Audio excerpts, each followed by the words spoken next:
Jurassic World, Fallen Kingdom. It's here. Let's watch the movie. 3 years after the fall of Jurassic World, Claire is in charge of a dinosaur advocacy charity, desperately trying to get permission to remove and protect the dinosaurs, as Isla Nublar, as the island's dormant volcano has now become active. The Lockwood Foundation offers to support her trip back as long as she brings Owen with her to track Blue, the intelligent raptor that he trained. But when they get to the island, it becomes clear that the motivations of the Foundation are quite different from what Claire's been told. The original Jurassic World was kind of inexplicably successful. I'm really not sure why, and you can see my review from the time if you want to go into the details on that. This film is technically better in a lot of ways. For one thing, that J.A. Bayona is obviously a better director than Colin Trevorrow is. You can see that in the set pieces of the film, which are by and large compelling, albeit with the typical levels of CGI that you come to expect from a franchise film of this size. It opens in pouring rain as a secret team of experts raid the island to try and find a bone fragment from the Indominus Rex skeleton. The skeleton unfortunately is right at the bottom of the bay, and the two guys in the submersible don't realise that something in there has survived. It's a really fun sequence that's punchy and atmospheric. It plays with the scale and the ferocity of the dinosaurs in a way that makes them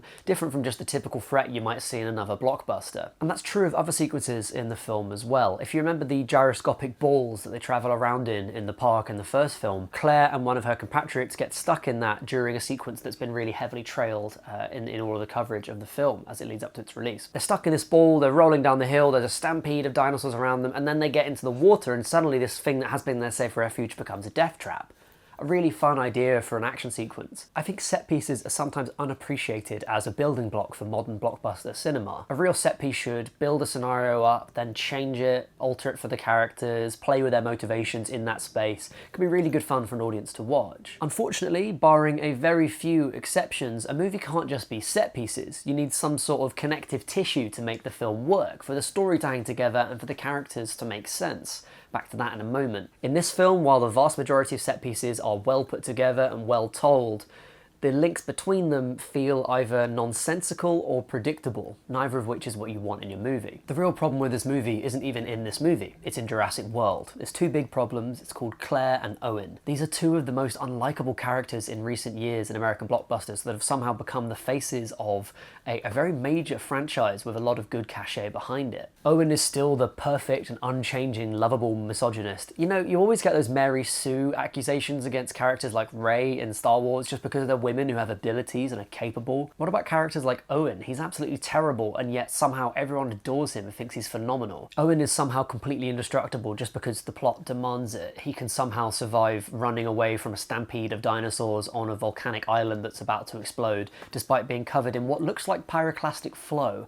which I don't know if you know about that, but it basically boils you alive when it touches you, so quite how he survived that, I'm not quite sure. But you know, the real problem in movies is women who have some sort of skill or strength. That's just designed to make women feel better about themselves. What a disgusting aim those filmmakers have. Claire, on the other hand, has had quite a career change between this film and the last one. In the last movie, if you remember correctly, she was like a marketing person at Jurassic World, and it was mostly her decisions that put people in danger in Jurassic World. So I was assuming when we cut to a courtroom at the start of the movie, which is where Jeff Goldblum makes his little appearance to legitimize this with the sheen of the previous film's worth, I was assuming that scene would be about her facing the massive negligence charges that she's due after the fiasco at Jurassic World that killed so many people. But somehow in this movie she's escaped justice completely. And in fact, not just that, she's still working in the field. She's considered to be an expert on dinosaurs enough that she can head up a looks like a pretty thriving charity that's about conserving dinosaur life. I don't really get this, not least because it's a big character change where she's gone from being this quite harsh businesswoman to being this dewy-eyed, I love dinosaurs, we must save them at all costs even when it's a mortal danger to other humans.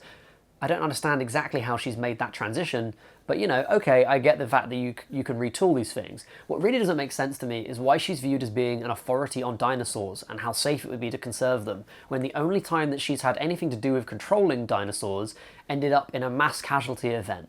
It really doesn't make any sense, no matter how much you want to post-justify it in the movie. So instead, they just don't. We never get an explanation about why she decided to go into that, it's completely unclear. I've got no problem with Bryce Dallas Howard, she's a good actor. I've got no problem with Chris Pratt, he's a good actor. Although, I gotta say, I like him as a comedy actor and I think he's got good dramatic chops, but he's not the new Harrison Ford and we can't keep pretending that he is.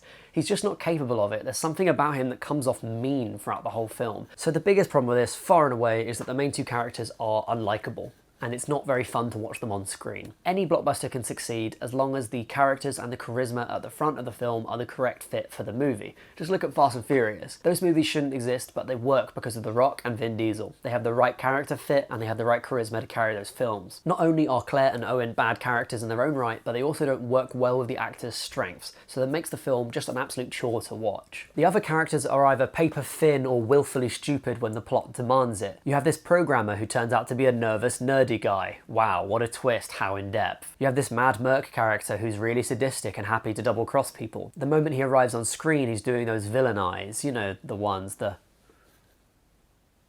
and you just know he's going to be a bad one. It's not a surprise when he betrays them later on in the film. There's also a plucky, punky, like veterinarian but for dinosaurs who comes along with them. She's verging on being an interesting character, but she feels like she's been committee written to go back against the criticisms of how women were portrayed in Jurassic World. There's one sequence in which she tells off the Merc guy for doing something, and then she says, "I'm not as soft and witless as your comment implies," and then like sassily walks out of the room. I understand the thinking behind having more female characters who are really strong on screen, although it's not, I think, as simple as just making them like physically angry or aggressive or powerful. But anyway, that's a debate for another time. The problem with this is that delivering lines of dialogue like that are so artificial that they kind of shoot you in the foot if you're trying to make a realistic female character. And it's a shame as well because she actually gets a number of moments throughout the film where she can show off her worth and she uses her wits to get around a lot of problems. So why they felt like they needed to insert something so artificial and dull, I don't really know, except to say that it's by far not the worst line in the script. I think the worst line of the film award goes to Claire and Owen meeting up after they haven't seen each other in a couple of years. Amazingly, by the way, because he wouldn't let her drive his van, because there's nothing Owen can do that isn't misogynist. She says to him over a beer in a dive bar, "You're a better man than you think you are." And he says, "You should have been a fortune cookie writer."